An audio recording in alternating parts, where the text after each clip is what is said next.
sur lesquels, vous voudriez, qu'on s'attarde un petit peu. Donc, normalement, vous voyez mon écran. Donc ici, déjà petit rappel au niveau des prérequis techniques. Donc avant de pouvoir, utiliser ce paramétrage, vous devez être, au minimum en version 11 édition 7 patch 1. Donc si vous êtes un client SaaS, vous n'avez pas besoin de vous occuper, des mises à jour, hein, vu que ça se fait, de façon automatique. Par contre, si jamais, votre paye est installée sur vos serveurs en local, il faudra, vérifier avant d'installer le plan de paye que vous êtes bien sur cette version-là, ce qui normalement devrait être le cas, hein. Honnêtement, je suis pas trop inquiet là-dessus. Par contre, sachez au niveau des mises à jour que, on va avoir une nouvelle version qui sort en janvier, donc sur ce sujet-là, si vous avez besoin de nos services pour vous accompagner sur les installations, essayez de nous contacter, rapidement pour qu'on puisse planifier, tout ça dans les, meilleures conditions possibles, parce que le mois de janvier est un peu chargé, hein. Donc quand vous aurez, vérifié que votre logiciel est bien à jour en version, vous allez devoir installer votre plan de paye, qui est le plan de paye donc du 16 décembre. Je vous ai remis ici dans ce support, les, chemins, que vous devez utiliser pour télécharger, le fichier Bob. Donc ça normalement, vous devez savoir le faire. Et je vous ai remis, l'élément national à vérifier, pour, vous assurer que le plan de paye s'est correctement, installé. C'est-à-dire, vous consultez l'élément national 99-94 qui va vous permettre de visualiser sur quelle version du plan de paye vous êtes. Donc ça, c'est du classique de chez classique, hein. Alors, on va rentrer maintenant dans le vif du sujet et parler un petit peu, du paramétrage que, nous propose, notre éditeur, de paye préféré. Vous avez, un certain nombre de choses, au niveau du plan de paye qui sont mis à votre disposition. Alors, avant que vous me posiez la question, le petit support que je suis en train de vous présenter là, on vous l'enverra, à la fin de la session. Donc, c'est pas la peine de noter, ici, tout ce que vous voyez à l'écran. Vous allez recevoir ce petit support, par mail si vous, en avez besoin. Donc, on a un certain nombre d'éléments nationaux qui sont mis à disposition. Je vous ai, détaillé un petit peu ici tout ça. Donc en résumé, il y en a 4. Il y a l'élément national 0488 qui va vous permettre, de déclencher, l'indemnité inflation sur le mois que vous souhaitez. Donc si vous voulez par défaut, ça va se déclencher sur le mois de décembre. Si vous voulez, que, votre indemnité inflation se déclenche qu'en janvier, je vous montrerai après comment on utilise cet élément national 0488, pour, faire ça. Ensuite, après c'est plus, de la littérature. L'élément national, le 0490 va stocker la valeur de l'indemnité, c'est-à-dire les 100 €. L'élément national 0492, lui, stocke la valeur du plafond, mensuel, c'est-à-dire les 2 600 €. On va retrouver, dans l'élément national 0494 un élément national qui est intéressant dans le sens où, si jamais, vous avez l'indemnité inflation qui ne se calcule pas pour un de vos salariés, cet élément national 0494 va vous permettre de, forcer le logiciel à calculer tout de même, heu, l'indemnité. Donc ça, je vous le remontrerai plus dans le détail après. Au niveau de votre bulletin, vous allez avoir 4 nouvelles, rubriques qui vont, devoir être présentes dans les bulletins pour que l'indemnité se calcule correctement. Donc vous avez, la rubrique 81H8 qui va, stocker, le nombre de jours de contrat, que le salarié aura effectué sur l'année.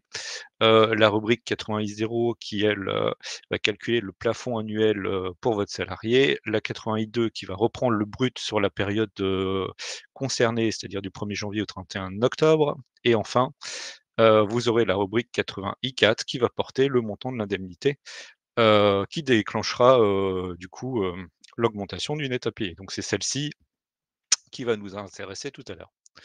Ensuite, vous avez au niveau des cotisations, une rubrique qui a été créée, la rubrique, 58I2, qui va permettre d'alimenter, la DSN avec, le code DUX pour l'URSSAF et les montants individuels derrière. Donc sachez que, pour les dossiers MSA, parce que je sais que parmi vous, certains sont en MSA, vous devrez avoir une rubrique 58I0 à la place. Alors pourquoi il y a une différence entre les 2? Ben, parce que en MSA, on ne déclare pas de CTP, à la caisse, donc il y aura pas de CTP, URSSAF comme dans un dossier classique. Voilà un petit peu pour, brut de pomme, le paramétrage en résumé, accéléré. Alors normalement, le but de cet après-midi, c'est que vous me posiez des questions. Alors j'ai pris la liberté de m'en poser, quelques-unes avant que vous commenciez à poser les vôtres, pardon. Donc déjà, 1re question que vous pourriez vous poser, c'est, ben, oui, moi, si je veux, que mon indemnité inflation, elle se déclenche qu'en janvier, 2022 et pas en décembre 2021, comment je dois faire? Et ben, c'est l'élément national 0488 qu'on a vu juste avant. Donc vous allez aller, dans le menu, paramètres, éléments nationaux. Vous allez, dupliquer cet élément national 0488 au 1er décembre 2021 et vous allez lui mettre une valeur 0. Ce qui va avoir pour effet, de désactiver, le calcul de l'indemnité inflation au 1er décembre 2021. Ensuite, si vous voulez que, cette indemnité, se calcule, hem, en janvier 2022, il faudra, du coup, redupliquer l'élément national 0488, lui mettre une valeur de 1 en date du 1er janvier 2022 et comme ça, si vous faites ça, vous aurez vos indemnités qui ne se déclencheront qu'en janvier 2022. Voilà. Alors bien entendu, l'autre solution plus simple, c'est de ne pas intégrer le plan de paye quand vous faites, les, bulletins de décembre 2021. Mais bon, si vous le faites pas, si vous l'intégrez pas, il y a d'autres, évolutions, que du coup vous n'avez pas non plus dans votre plan de paye. Donc, je pense que la solution que je vous apporte là est pertinente, si vous voulez bénéficier des autres évolutions du plan de paye que l'indemnité inflation. Voilà, voilà. Du coup, je passe à la deuxième question que je vous ai préparée. Alors, comment faire? Alors oui, je reviens en arrière, j'ai été un peu vite tout à l'heure. Je vous ai pas dit, mais en fait, toutes les rubriques qu'on a évoquées tout à l'heure sont, incluses dans les profils de bulletins Cégide. Ça veut dire quoi? Ça veut dire que si vous utilisez les modèles de bulletins Cégide, a priori, vous avez rien à faire sur le paramétrage. L'indemnité à inflation va se déclencher toute seule dans vos bulletins du mois de décembre.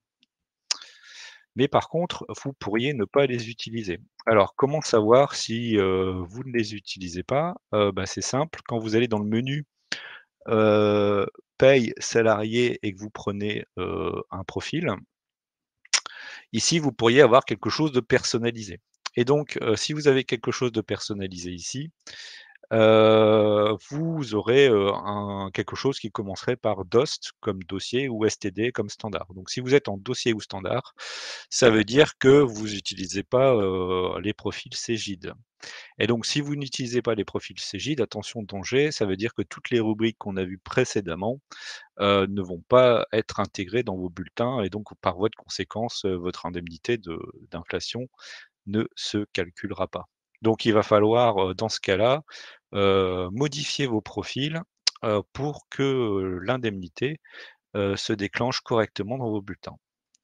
Alors, comment, identifier, les différents profils? Alors, vous pouvez regarder pour les différentes catégories de salariés, un petit peu, ce que vous avez ici au niveau des fiches individuelles, mais vous pouvez également faire une présentation, au niveau de la liste, de vos salariés pour afficher, les différents modèles, de bulletins.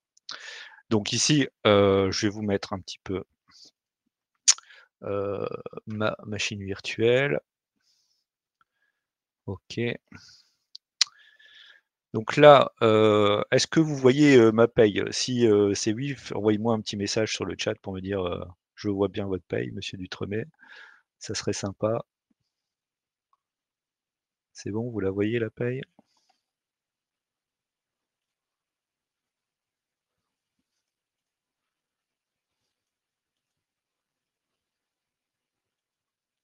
OK, donc a priori tout le monde la voit, merci. Donc du coup, donc comment faire pour savoir, quels sont les profils de bulletins que j'utilise? Donc ça, c'est la question que vous devez vous poser. Donc vous allez aller dans paye salarié ici, donc vous allez obtenir donc la liste de tous vos salariés. Vous allez pouvoir avec le petit bouton présentation là-haut, afficher, les profils de bulletins que vous utilisez. Donc on va cliquer là, paramétrer la présentation, voilà. Et ici, vous avez dans la liste déroulante, normalement, les profils de bulletins. Alors, les profils de bulletins, où est-ce qu'ils sont? Voilà, c'est ça, profil ou modèle de bulletin, vous voyez, ils sont là. Donc vous allez les basculer ici à droite, tout simplement pour les afficher, hein. Voilà. Donc là, ils vont s'afficher dans la liste. Ensuite, vous pouvez, avec l'intitulé de la colonne, les classer, pour avoir, par numéro, ici, heu, les différents profils que vous utilisez. Donc là, vous voyez que j'ai du profil, 01, j'ai du profil 03, puis après j'ai des profils, divers et variés. J'ai du 101, du 109, du 332 et cetera. Donc les profils 01 et 03, normalement, c'est ceux que vous devriez avoir, si vous avez les profils Cégide. C'est les profils par défaut, c'est les non-cadres et les cadres, en fait, hein. Donc si vous avez du 01 et 03 partout, a priori, vous avez rien à faire, hein. Par contre, si vous avez comme moi, des profils un petit peu plus, perso, comme là, moi j'ai créé un 109 et j'ai créé du 101, ça c'est pas, du Cégide. Alors comment je le sais? Bah, parce qu'en fait, ce sont des numéros impairs ici. 101 et 109, c'est forcément, du Cégide. Vous allez me dire: «Bah oui, mais vous avez dit juste avant 01 et 03, c'est parce qu'il y a une exception, dans les profils ici, les profils avant le numéro 100 normalement sont du Cégide. Donc c'est tout ce qui est au-delà de 100, que vous allez devoir regarder. Donc si j'ai du 01 et du 03, a priori, j'ai rien à faire. Si j'ai des profils qui finissent par un numéro pair comme du 354, 356, 332, tout ça, j'ai rien à faire non plus. Par contre, ici, vous voyez, j'ai un profil 109, j'ai un profil 101, là, il va falloir que je fasse attention. J'utilise ici des profils perso et d'ailleurs, si je vais, sur mon salarié, je vais le voir. Alors, je vais prendre le 109. Il est où mon 109? Il est là. Donc vous voyez, si j'ouvre mon salarié ici,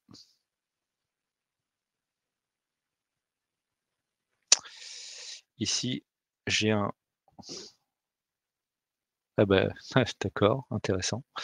Je devrais avoir un profil 109 d'affiché et donc en principe, il devrait être comme ça. Heu, donc ça, c'est parce que, j'ai fait des petites modifs, tout à l'heure à la volée, donc je pense qu'il a pas trop aimé. Donc vous voyez, mais j'ai bien un profil, dossier ici. C'est ce que je voulais vous montrer. Alors si vous avez un profil dossier, qu'est-ce que vous devez faire? Bah, déjà noter son numéro. Donc là, on a dit que c'était le 109. OK. Ça veut dire que là, je dois modifier mon profil 109. Comment je vais faire ça? Ah, décidément. Allez, hop. Alors je vous les ai notés, hein, sur le slide, un petit peu, ce qu'il fallait faire. Bon allez, on s'en fiche. OK. Donc vous allez aller dans le menu paramètres, profil.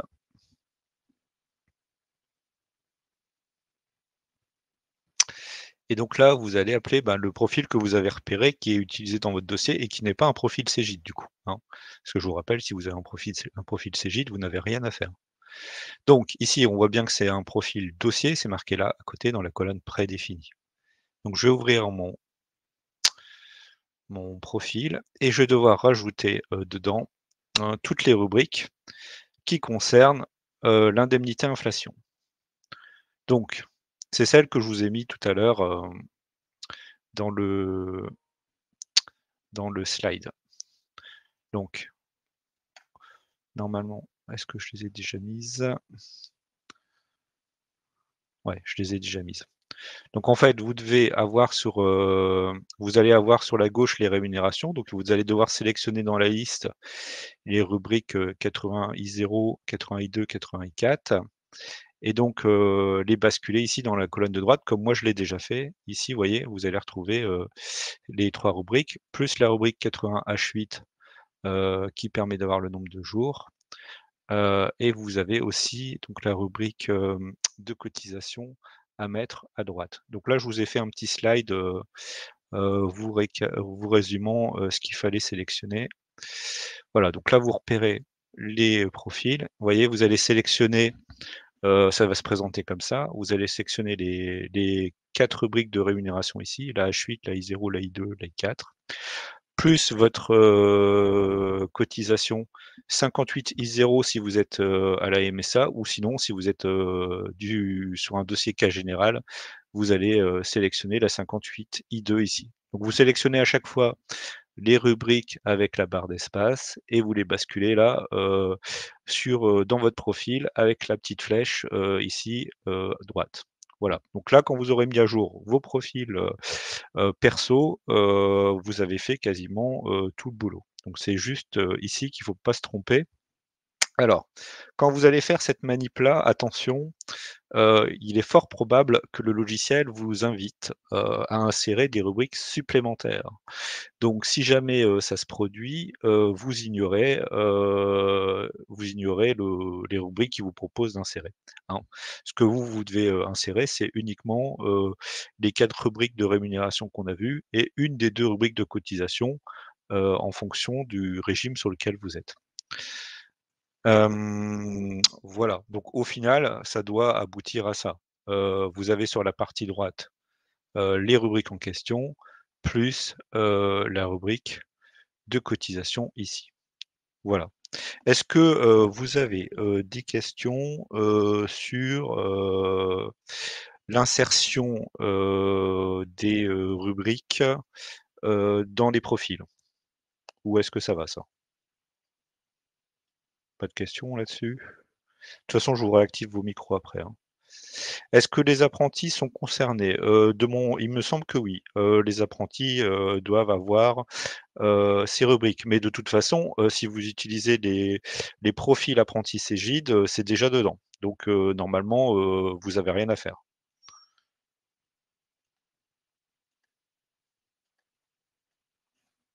OK. Est-ce qu'il y a d'autres questions? Oui, il y a une autre question.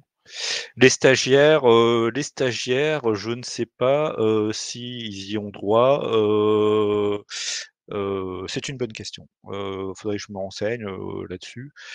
J'aurais tendance, à dire que non au départ, mais là, je vous avoue que je suis pas sûr de mon coup sur ce coup-là.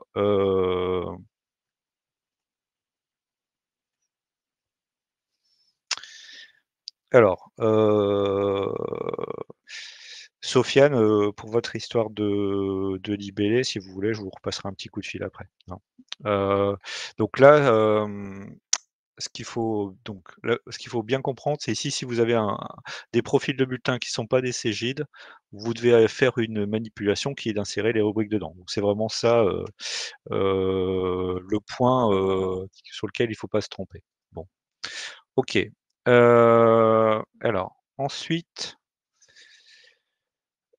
question suivante, comment je fais, si par exemple, une fois que j'ai mis mes rubriques dans mes bulletins, j'ai lancé, mes calculs de bulletins, OK, donc le logiciel m'a calculé, pour un certain nombre, de salariés, mon indemnité inflation.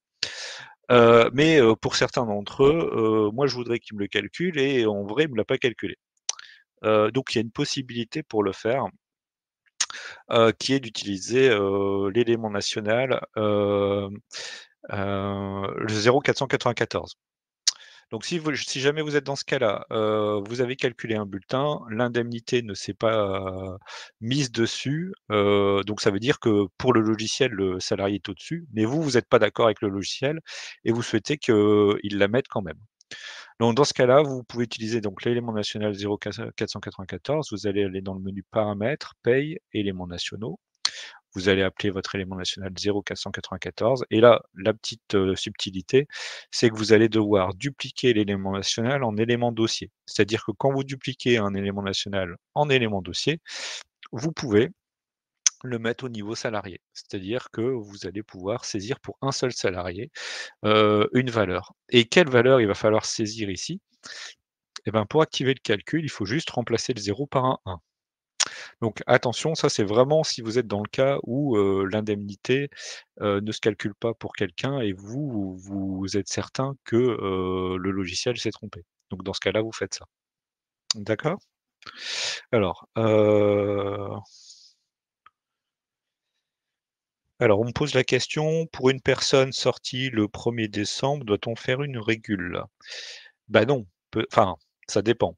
Heu, Si la personne, elle est sortie le 1er décembre, et qu'elle y avait droit, en principe, on est encore sur la paye de décembre, donc peut-être que vous, n'avez pas encore fait, le bulletin du 1er décembre. Auquel cas, vous avez juste à rajouter, les rubriques dessus et on n'en parle plus. Si la paye du 1er décembre a été, faite et donc que vous l'avez pu toucher au bulletin du 1er décembre, dans ce cas-là, ça veut dire que pour ce salarié-là, vous allez devoir faire un bulletin complémentaire en date du 2 décembre sur lequel vous pourrez, porter, votre indemnité inflation pour lui reverser. Voilà, voilà, très bien. Donc a priori, il n'y a pas d'autres questions pour l'instant. Donc, continuons si vous le voulez bien. Justement, l'histoire des salariés sortis. Donc là, le truc, c'est que, cette indemnité, elle est due à tous les salariés, qui sont présents, sur le mois d'octobre. Donc c'est-à-dire que le critère, c'est qu'il faut qu'ils aient travaillé au moins 3 jours sur le mois d'octobre, et donc ça veut dire 21 heures, pour les salariés horaires ou 3 jours pour les salariés au forfait jour. Bon, très bien. Sauf que, depuis le 31 octobre, peut-être que certains de vos salariés qui étaient là, sont partis et donc pour eux, vous allez devoir, calculer, des bulletins complémentaires. Donc Cegid vous a mis à disposition des profils de bulletins, pour créer facilement les bulletins complémentaires. Donc moi, je vous ai mis, ici sur ce petit slide, ce que déjà dans le menu dans lequel il faut aller, donc vous allez aller dans le menu paye, préparation automatique et ici vous pouvez, en cochant bulletin complémentaire et bulletin d'intéressement, sélectionner les profils Cegid. Donc vous en avez 2 qui sont mis à disposition, un IN6 pour, le régime général et un IN8 pour la MSA. Ensuite, comment, identifier facilement, les salariés, pour lesquels vous devez réaliser, vos bulletins complémentaires? Je vous propose un petit filtre ici, au niveau de l'onglet avancé. Donc moi, je me suis positionné, sur la date de sortie. J'ai dit que j'allais prendre tous les salariés, pour lesquels il y avait une date de sortie, supérieure au 1er octobre. Tous lesquels, tous ceux pour lesquels la date de sortie était inférieure au 1er décembre, ça veut dire que je considère que à partir du moment où, un salarié a un bulletin en décembre, on n'a pas lieu de faire un bulletin complémentaire parce que, l'indemnité inflation, elle est censée être portée par le bulletin de décembre. Sauf dans le cas, qu'évoquait, monsieur Berthelot tout à l'heure où lui, il a déjà fait un solde de tout compte au 1er décembre et donc dans ce cas-là, lui, il ferait en plus pour ce salarié-là un bulletin complémentaire pour lui. Et enfin, je, regarde tous ceux qui sont encore qui sont, rentrés avant le 1er décembre, hein, parce que j'aurais même pu mettre, 1er novembre en vrai. Je pense que je me suis trompé ici. La date d'entrée, elle doit être inférieure, au 1er novembre. Voilà, un petit peu le fil que je vous propose, pour calculer tous vos bulletins complémentaires d'un coup. Donc, je vais essayer de vous le visualiser, en live. Donc ça va se passer donc dans le menu paye, ici, vous avez le menu préparation automatique ici, voilà. Et donc pour accéder au fameux, modèle de bulletin Cegid, vous allez devoir cocher ici bulletin complémentaire et bulletin d'intéressement, vous voyez ici? Ensuite, c'est là que vous allez pouvoir sélectionner, l'indemnité inflation état, donc le profil IN6 par défaut. Attention, si jamais vous êtes MSA, vous devez utiliser le IN8 ici. Donc là, on va considérer qu'on est, en IN6. Voilà. On va, bien entendu, faire ces bulletins, sur la période de décembre, ici. Donc je crée, une session de paye, au 1er décembre, vous voyez? Donc là, si je fais ça, bah, j'ai tous mes bulletins, hein. Heu, donc ce que je vais rajouter en plus ici, c'est, le filtre que je vous proposais tout à l'heure. Donc tous ceux qui sont sortis, après, le 1er octobre 2021, par exemple, et cetera, et cetera. Donc là, bon, forcément, moi, c'est un dossier, démo, hein, donc il y a pas grand monde dessus. Donc si je fais mon filtre, complet, malheureusement, je n'aurai pas, grand monde à calculer. Donc là, je vous laisserai quand même, avant de lancer le traitement de calcul, de bulletins en automatique, vous assurer que la liste qui apparaît en bas, correspond bien à ce que vous êtes censé avoir. Alors apparemment j'ai quelques questions. Alors attendez, je regarde un petit peu, ici. Comment ça se passe concernant, les DSN de fin de contrat? Bah ça, si vous voulez monsieur Berthelot, on en reparlera parce que là vous me parlez d'un cas, spécifique. Heu, donc si vous voulez, on se rappellera tout à l'heure. Très bien. Alors, attendez, je reprends ma présentation. Donc voilà un petit peu, ce qu'on peut faire pour les bulletins complémentaires. Alors question suivante, ouais, donc là, ça va concerner la DSN. Alors ce qu'il faut bien comprendre dans la DSN, c'est que, cette indemnité inflation, vous êtes censé la déduire, du montant que vous allez reverser à l'URSSAF. Donc, quand vous allez générer votre DSN, par exemple du mois de décembre sur lequel vous avez mis, votre indemnité inflation, vous allez retrouver, ici sur le CTP 390 le total des indemnités, que vous avez versées. Alors attention, si vous êtes à MSA, il n'y a pas de CTP 390 ici, donc vous aurez rien du tout, pour vous raccrocher. Donc il faudra, faire une petite manip supplémentaire pour vérifier le total, si vous voulez le vérifier dans la DSN et on en reparle juste après si vous voulez bien. Donc ça veut dire quoi? Ça veut dire que, sur la DSN de décembre, j'ai versé mon indemnité inflation. Donc là, dans mon exemple, je dois à l'URSSAF 13 953 €, et j'ai versé à mes salariés 1 100 € d'indemnité. Le logiciel ne va pas modifier, automatiquement, le montant du versement. C'est-à-dire que 13 953 €, ça doit correspondre en principe, à mon état de charge URSSAF que je sors de ma paye. Donc là, ça veut dire que je vais devoir intervenir ici, avant d'envoyer ma déclaration, et déduire, les 1 100 €. Donc, vous allez cliquer sur le petit crayon, qui est là, dans votre, déclaration et vous allez du coup arriver sur cet écran, où vous allez pouvoir saisir une régularisation. Donc là, vous allez saisir un montant négatif. Donc là, ici, je saisis, 1 100 € en moins, de façon à obtenir un versement, de 12 853 € dans mon exemple. Vous pouvez mettre en observation, qu'il s'agit de l'indemnité inflation. Attention, toutes les observations que vous mettez ici, ne sont pas transmises, à votre caisse, hein. C'est-à-dire que là, c'est pour vous avoir, un petit mémo, mais n'imaginez pas que les observations sont transmises à votre caisse, ici, c'est juste pour vous avoir, un petit pense-bête, si je puis dire. Donc voilà, comment ça va se passer en DSN. Donc il faudra surtout pas oublier de modifier le versement avant d'envoyer votre déclaration, de décembre si vous faites, cette indemnité sur le mois de décembre, hein. Ça, c'est important. Voilà. Alors, il se peut également que, votre OD comptable soit déséquilibré. J'ai pas vérifié, si, l'éditeur a mis en place, quelque chose sur l'OD comptable. Ça, j'ai pas pensé à regarder. Moi, ce que je vous propose de faire, c'est que, le montant de l'indemnité, il est intégré dans votre compte 421 000 en compta normalement. Donc, de mon point de vue, il suffit de minorer le 431 000, du montant de l'indemnité et puis, on n'en parle plus.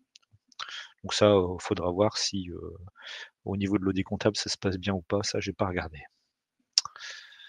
Alors ensuite, On a vu tout à l'heure que, donc en DSN, on déclarait ça sur un CTP, 390 ici, hein, en URSSAF.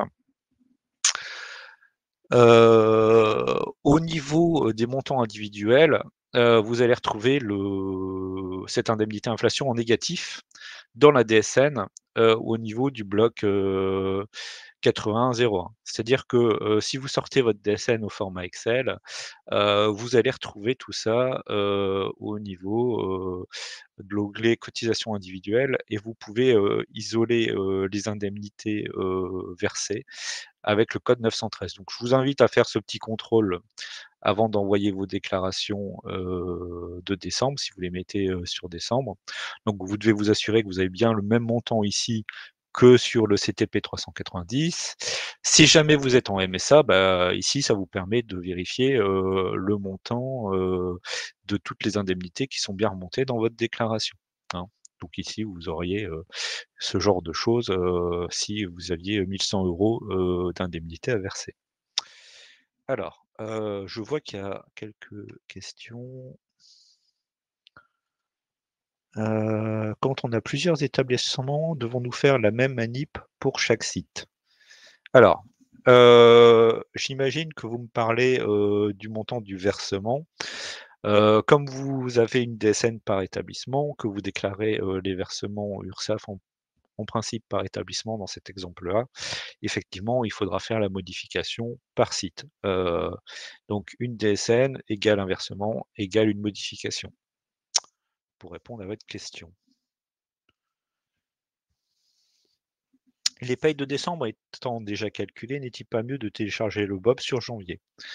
Oui, si, les payes de décembre sont déjà faites, de toute façon, vous prenez pas la tête, il faudra, donc faire ça, au mois de janvier et du coup faire la petite manip sur, l'élément national que je vous ai montré tout à l'heure en début, de présentation.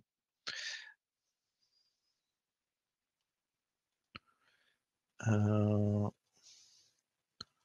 OK. A priori, je pense que j'ai répondu à toutes vos questions pour l'instant. Heu, Très bien. Enfin, source déjà, ce qu'on a évoqué jusqu'ici. Et ben voilà, donc là j'ai fini de vous présenter, ce que j'avais, prévu de vous montrer, sur ce sujet-là. Je ne sais pas s'il y a des questions, complémentaires qu'on n'aurait pas abordées. Si vous le souhaitez, vous pouvez, lever, la main avec, normalement l'outil 3CX pour que je vous réactive votre micro si vous avez des questions à mettre en vocal. Sinon, vous pouvez éventuellement poser des questions via le chat, c'est comme vous le sentez. Hem, Est-ce qu'avec le paramétrage, l'indemnité se calcule toute seule? Oui, le logiciel est capable de vous retracer, si le salarié y a droit ou pas et donc il va calculer tout seul l'indemnité, vous avez rien à saisir.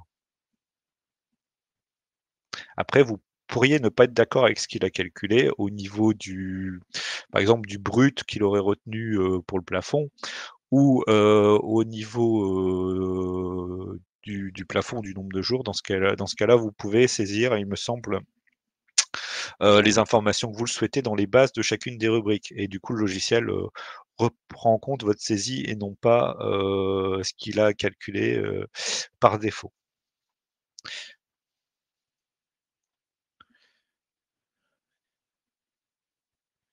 Si le logiciel, calcule l'indemnité, mais que le salarié n'y a pas droit car elle est versée par un autre employeur. Hem, donc dans ce cas-là, effectivement, c'est une bonne question. Moi, je pense que dans ce cas-là, j'irais mettre, heu,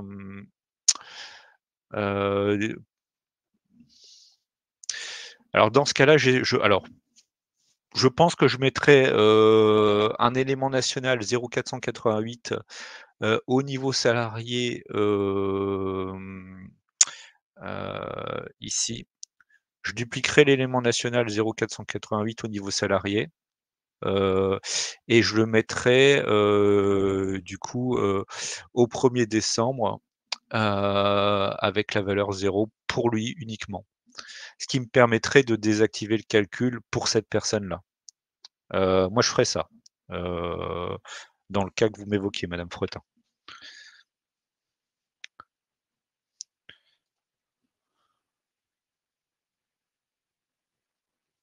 Est-ce qu'il faut avoir travaillé du 1er janvier au 31 octobre? Non, pas du tout. La période, d'appréciation, pour la prime, c'est la période d'octobre. Donc par exemple, si vous avez quelqu'un qui a travaillé, je vais dire n'importe quoi, du 1er au 30 septembre uniquement dans l'entreprise, cette personne-là, vous êtes d'accord avec moi, elle a pas travaillé du tout sur le mois d'octobre. Donc du coup, elle y a pas droit, en fait, hein. Donc là, vraiment, pour savoir si, la personne y a droit ou pas, c'est vraiment sur le mois d'octobre, qu'il faut regarder. Après, pour la période du 1er janvier au 31 octobre, c'est sur cette période-là qu'on apprécie le seuil des 26 000 €, si vous voulez, hein, pour être tout à fait clair là-dessus. Est-ce que les avantages en nature sont pris en compte dans le calcul? C'est une bonne question. Heu, J'avoue que là, je ne sais pas. Faudrait que je me renseigne, madame De Vos. Je peux essayer de regarder ça si vous le souhaitez.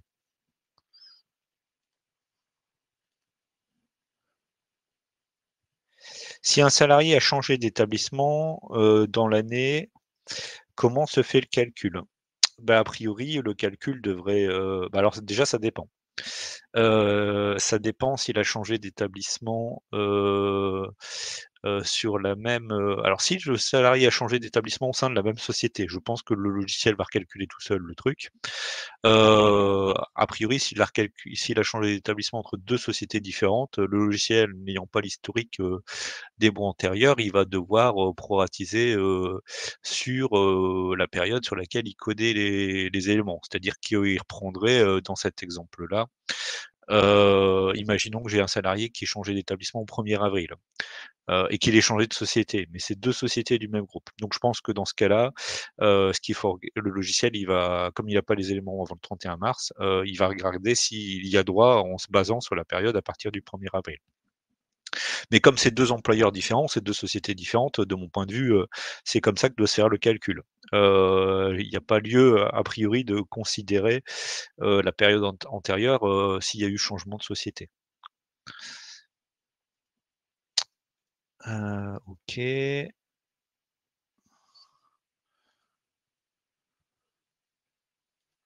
OK. Donc là, je pense que j'ai répondu à toutes vos questions.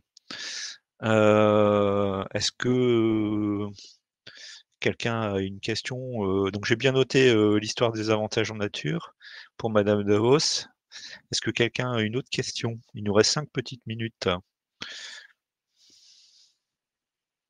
Est-ce qu'on peut attendre janvier pour payer, aux salariés sortis?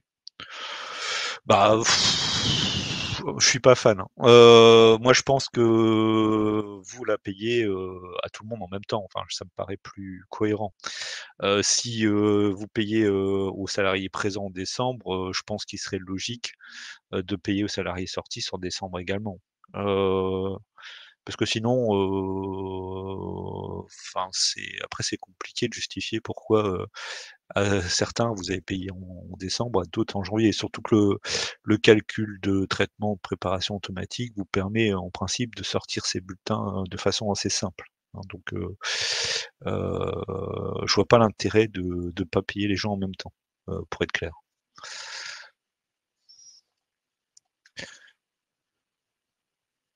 Si un salarié est présent en octobre, est-ce qu'il y a droit? Bah, s'il dépasse pas le seuil, a priori, il y a droit.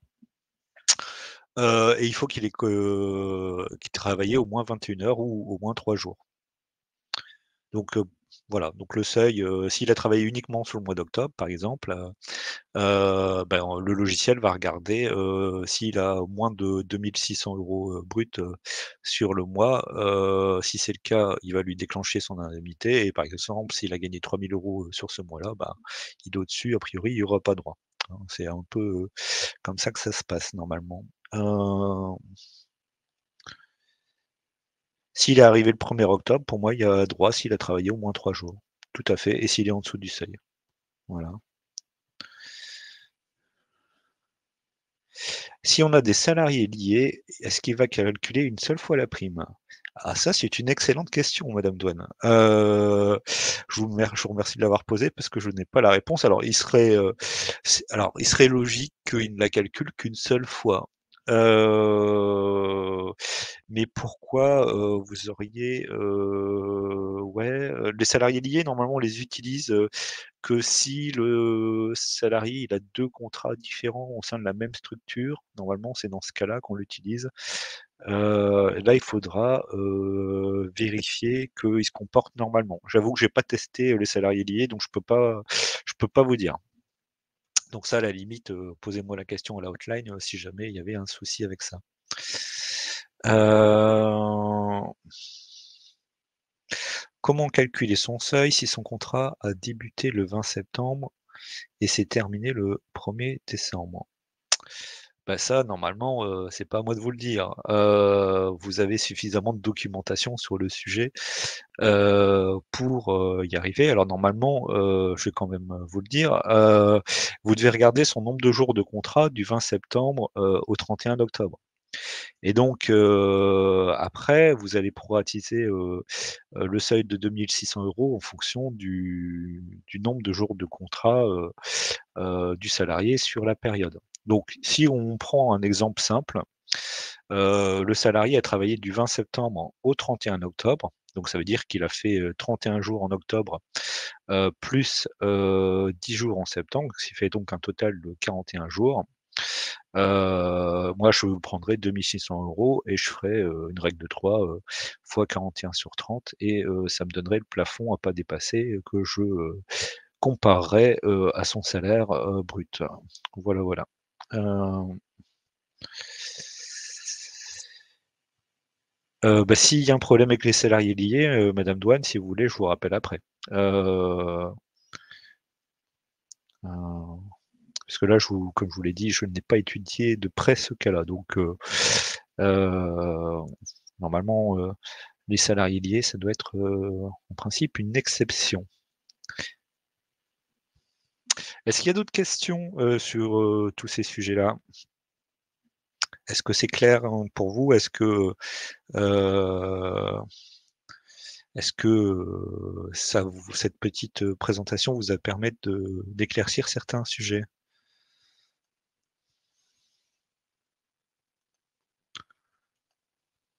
Très bien. Ben merci à vous. Voilà, a priori, j'ai pas l'impression qu'il y ait d'autres questions. Profitez-en tant que je suis là.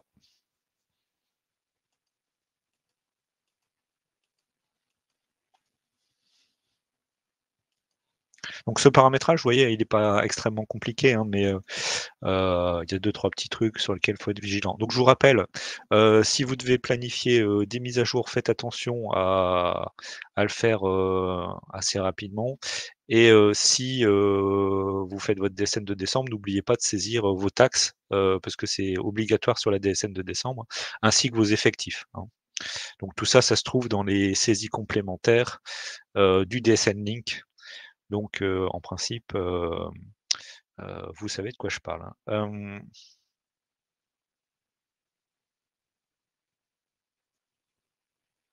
Donc DSN Link, hein, pour, mémoire, c'est juste le module qui vous permet de consulter vos déclarations sociales. Donc quand vous êtes devant la liste de vos DSN, c'est ça nous on appelle le DSN Link.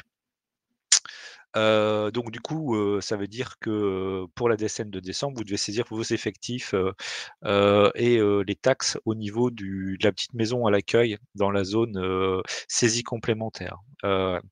Si jamais, vous savez pas de quoi je parle, bah, n'hésitez pas à me passer un petit coup de fil après-midi. Heu, je me ferai une joie de vous montrer où ça se passe.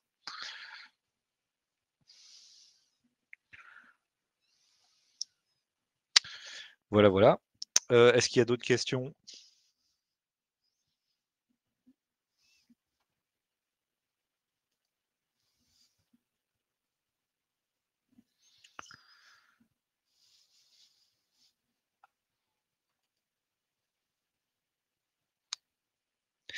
La déclaration se fait par établissement.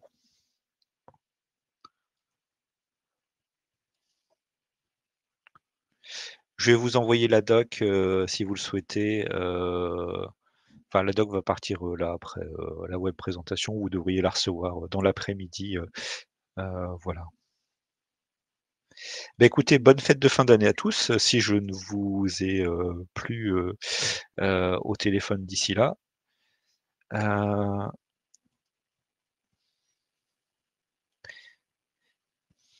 Merci à tous d'être présents, cet après-midi en tout cas et puis, j'espère que cette présentation, vous aidera un petit peu à comprendre tout ça. À bientôt. Je je propose de clôturer, cette présentation. Merci à tous. Au revoir.